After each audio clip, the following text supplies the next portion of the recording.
जय हिंद बच्चों, स्वागत है अपने इस यूट्यूब चैनल में। आज की इस वीडियो में एक बार फिर से हम कक्षा 12 के विद्यार्थियों के लिए हिंदी साहित्यिक हिंदी का हिंदी गद्य के विकास के 50 महत्वपूर्ण प्रश्न लेकर आए हैं। बहुविकल्पी जो परीक्षा से वेरी इंपॉर्टेंट रहेगा। चलिए देखते हैं। 101 नंबर क्वेश्चन हम लोग, खड़ी बोली गद्य के विकास का प्रारंभिक युग कौन सा है? खड़ी बोली गद्य के विकास का प्रारंभिक युग कौन सा है? तो दोस्तों जो है भारतेंदु युग है बच्चों।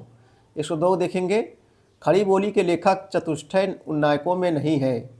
तो कौन नहीं है चतुष्टय उन्नायकों में? तो 102 का क्या हो जाएगा? गा हो जाएगा। राजा शिवप्रसाद सितारे हिंदी ये नहीं है और सब हैं। मुंशी सदा सुखलाल भी हैं, ईसा अल्लाह खां भी हैं, सदा मिश्र भी हैं। हिंदी में खड़ी बोली का जन्मदाता माना जाता है। हिंदी में खड़ी बोली का जन्मदाता किसे माना जाता है? भारतेंदु हरिश्चंद्र को माना जाता है। मोस्ट इंपॉर्टेंट ये सब क्वेश्चन बच्चों कॉम्पिटिटिव एग्जाम के लिए भी वेरी इंपॉर्टेंट रहेगा और 2025 बोर्ड एग्जाम के लिए मोस्ट इंपॉर्टेंट रहेगा। निम्नलिखित में कौन असत्य कथन बताना है? इसमें जो है असत्य कथन कौन सा है? तो सही जवाब ग हो जाएगा। गद्य में लय, यति एवं गति आदि का महत्व होता है। निम्नलिखित में से कौन सी रचना ईलाचंद जोशी की है? कौन सी रचना जो है ईलाचंद जोशी की है? तो 5 का घा धूप रेखा, ये ईलाचंद जोशी की रचना है। भारतेंदु युग की पत्रिका है। तो 106 के बच्चों कब का हो जाएगा? कवि वचन सुधा। भारतेंदु युग की पत्रिका कौन सी है? कवि वचन सुधा है। अगला क्वेश्चन देखेंगे। 107 नंबर क्या है बच्चों? वर्ण रत्नाकर किसकी रचना है? तो वर्ण रत्नाकर जो है ज्योतिश्वर ठाकुर की रचना है। चलिए अब नाटक से देख लेंगे क्वेश्चन। चंद्रावली के रचनाकार कौन है? चंद्रावली के रचनाकार जो है कौन है? तो क्या हो जाएगा? भारतेंदु हरिश्चंद्र जी है। इनमें से कौन सी रचना नाटक नहीं है? इनमें से कौन सी रचना नाटक नहीं है? तो अपना अपना भाग, ये बच्चों नाटक नहीं है। राजमुकुट नाटक भी है, गरुड़ ध्वज भी नाटक है, आन कमान ये भी नाटक है। कुछ अगला क्वेश्चन है, वैदिकी हिंसा ना भवती के रचयिता कौन है? सही जवाब क्या हो जाएगा? 110 का खा हो जाएगा। भारतेंदु हरिश्चंद्र जी हैं। लहरों के राजहंस के लेखक कौन है? Most important question, very importance, कई वर्षों पूछा जा रहा है। लहरों के राजहंस के जो है लेखक कौन है? तो एक मोहन राकेश हैं बच्चों। भारत दुर्दशा रचना है। भारत दुर्दशा रचना किसकी रचना है? तो ये जो है भारतेंदु हरिश्चंद्र। भा से भारत, भा से भारतेंदु हरिश्चंद्र, ठीक याद हो जाएगा। भा से भारत, भा से भारतेंदु हरिश्चंद्र। प्रहलाद चरित्र नामक नाटक के लेखक कौन है? तो 113 का बच्चों सही जवाब क्या हो जाएगा? श्रीनिवास दास हैं। आधे अधूरे रचना है। आधे अधूरे रचना है किसकी रचना है? तो जो है मोहन राकेश की जो है रचना है।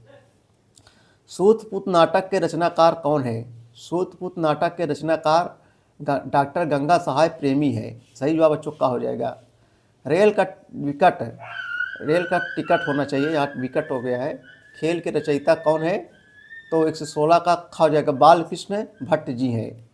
चलिए अगला क्वेश्चन बताइए आप लोग। लहरों के राजहंस कृति का संबंध गद्य के किस विधा से है? तो सही जवाब बच्चों खा हो जाएगा नाटक। संयोगिता स्वयंवर कृति है। संयोगिता स्वयंवर कृति है, ये किसकी कृति है? तो बालकृष्ण भट्ट की कृति है। हिंदी का प्रथम नाटक है। हिंदी का प्रथम नाटक किसे माना जाता है? नहुस को।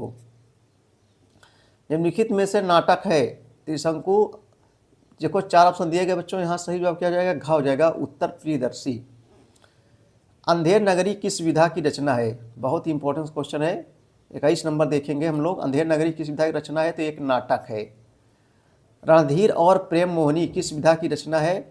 तो 122 का सही बच्चों क्या हो जाएगा? जो है खा हो जाएगा, नाटक हो जाएगा। क्वेश्चन नंबर 123 की ओर चलेंगे हम लोग। जयशंकर प्रसाद का नाटक है ध्रुवा कौमुदी महोत्सव ध्रुव देवी सज्जन। सही जवाब 23 का जो है क्या हो जाएगा? का हो जाएगा, सज्जन हो जाएगा। अंधेर नगरी के रचनाकार कौन है? इंपॉर्टेंस क्वेश्चन है, लगातार 3 वर्षों पूछा जाए परीक्षाओं में। अंधेर नगरी के रचनाकार कौन है? तो भारतेंदु हरिश्चंद्र जी हैं। निम्नलिखित में से नाटककार हैं। 4 ऑप्शन दिए गए, आपको सही जवाब बताना है बच्चों। इसमें क्या हो जाएगा? 25 खा हो जाएगा। मोहन राकेश। ध्रुव स्वामिनी किस विधा की रचना है? ध्रुव स्वामिनी किस विधा की रचना है अथवा ध्रुव स्वामिनी की रचना विधा है? तो 126 का सही जवाब क्या हो जाएगा? गा हो जाएगा, नाटक। हिंदी में नाटक रचना का प्रारंभ किस युग की जो है देन है? हिंदी में नाटक रचना का प्रारंभ किस युग की देन है? 127 का सही जवाब क्या हो जाएगा? 127 का जो है खा हो जाएगा, भारतेंदु युग हो जाएगा। अंडे के छिलके किस गद्य विधा की रचना है? अंडे के छिलके किस गद्य की विधा की रचना है? 128 सही जो बच्चों क्या हो जाएगा? का हो जाएगा नाटक। डॉक्टर हजारी प्रसाद द्विवेदी ने निम्न में से किस विधा में मुख्यतः रचनाएं नहीं की? तो 129 का सही जवाब बच्चों क्या हो जाएगा? ग हो जाएगा नाटक। अब चलो एकांकी से देखेंगे हम लोग क्वेश्चन नंबर 130 है, हिंदी एकांकी का विकास किस युग से माना जाता है? किस युग से माना जाता है बच्चों? तो भारतीय युग से जो है माना जाता है। हिंदी एकांकी के जनक माने जाते हैं, बहुत ही इंपॉर्टेंट कॉम्पिटिटिव एग्जाम में ऐसे क्वेश्चन पूछे जाते हैं। तो सही राम कुमार वर्मा को माना जाता है बच्चों। हिंदी एकांकी के जनक किसे माना जाता है? राम कुमार वर्मा को माना जाता है। अब हम लोग उपन्यास से देखेंगे क्वेश्चन। जयंत कुमार की निम्नलिखित में से कौन सी रचना उपन्यास नहीं है? आपको बताना है इसमें। तो 132 का सही जवाब क्या हो जाएगा? ख हो जाएगा, वातायन हो जाएगा। अगला क्वेश्चन है, हजारी प्रसाद द्विवेदी के किस उपन्यास को राष्ट्रीय आख्यान भी कहा जाता है? तो 137 क्या हो जाएगा? का हो जाएगा, रामदास का पोथा को। गोदान की विधा है अथवा गोदान किस विधा की रचना है? आप बताना है। तो सही जवाब यहाँ बच्चों जो है 34 क्या हो जाएगा? खा हो जाएगा, उपन्यास हो जाएगा। 135 नंबर हम लोग देखेंगे। 135 नंबर, कंकाल के लेखक कौन है? तो जनशंकर। कंकाल हो गया, तितली हो गया, ये सब जनशंकर प्रसाद की रचना है। चलिए अगले क्वेश्चन की ओर 136 नंबर हम लोग देखेंगे। इस 36 नंबर क्वेश्चन क्या है बच्चों? ये इलाचंद जोशी का उपन्यास है। इलाचंद जोशी का उपन्यास क्या है? तो जहाज का जो है पंछी। धर्मवीर भारती का उपन्यास है इसमें। धर्मवीर भारती का उपन्यास कौन सा है? गुनाहों का देवता। गुनाहों का देवता ये धर्मवीर भारती का उपन्यास है, बहुत इंपॉर्टेंट क्वेश्चन है। हिंदी का प्रथम उपन्यास माना जाता है। हिंदी का प्रथम उपन्यास माना जाता है, किसे माना जाता है? तो जो है परीक्षा गुरु को जो है। सही जवाब का हो जाएगा। बाण भट्ट की आत्मकथा के लेखक कौन है? तो बाण भट्ट की आत्मकथा के जो है बच्चों जो लेखक हैं वो जो है डॉक्टर हजारी प्रसाद द्विवेदी जी हैं। गबन उपन्यास के रचनाकार कौन है? तो मुंशी प्रेमचंद जी हैं। तपोभूमि रचना जो है किस विधा की है? तपोभूमि रचना जो है किस विधा की है? तो 41 का जो है खा हो जाएगा, उपन्यास है एक। अद्भुत लास के रचनाकार के लेखक कौन है? अद्भुत रास के रचनाकार के जो है लेखक है कौन है बच्चों? तो 42 का हो जाएगा गोपाल राम गहमरी है। राग दरबारी किस विधा की रचना है? क्वेश्चन नंबर 43 है कि राग दरबारी किस विधा की रचना है? तो एक बच्चों एक उपन्यास है। उपन्यास विधा पर आधारित रचना कौन सी है? उपन्यास विधा पर आधारित रचना कौन सी है?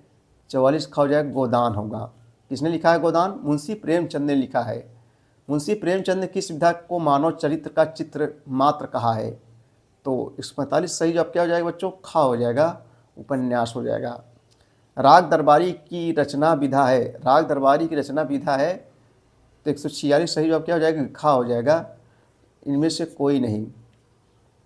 निम्नलिखित में से कौन सी रचना उपन्यास नहीं है? निम्नलिखित में कौन सी रचना उपन्यास नहीं है? तो अशोक के फूल। गोदान उपन्यास के लेखक रचनाकार कौन है?